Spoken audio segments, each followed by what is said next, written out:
Máma. Máma, řekni.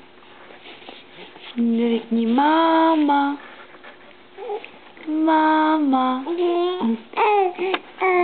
Tak, šikovná Nelinka.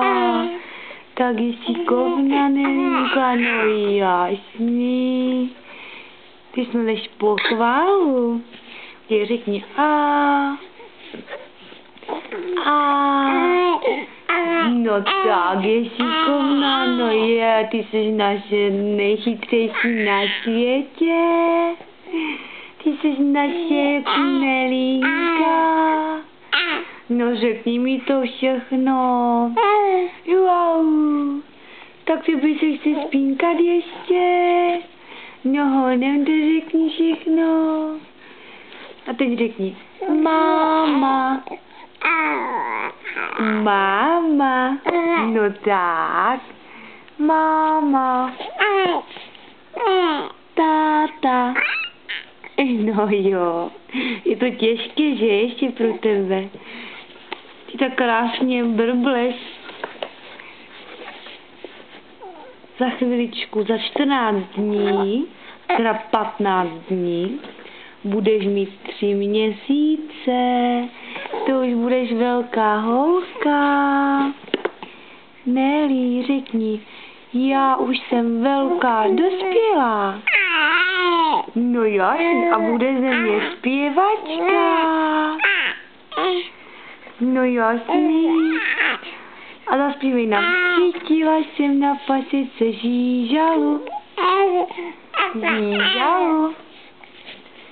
Chytila jsem na pasice žížalu. No? A nebo to udělám tak. Chytila jsem na pasice žížalu. Žížalu. Žížalu. No, protože utíkala pomalu. Velmi pomalu.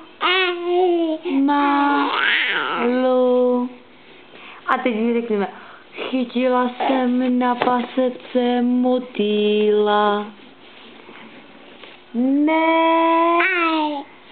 přece žížalu. No jasný, žížalu. Chytila jsem na pasice žížalu. Žížalu. Žížalu. A proč? Protože utíkala pomalu. Velmi pomalu. To, už se ti to nelíbí, zamavdě. Ahoj, papa. Tak papa. Papa udělej.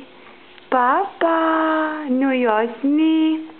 Zamavej mamince, papa. Papa. Papa. Ahoj.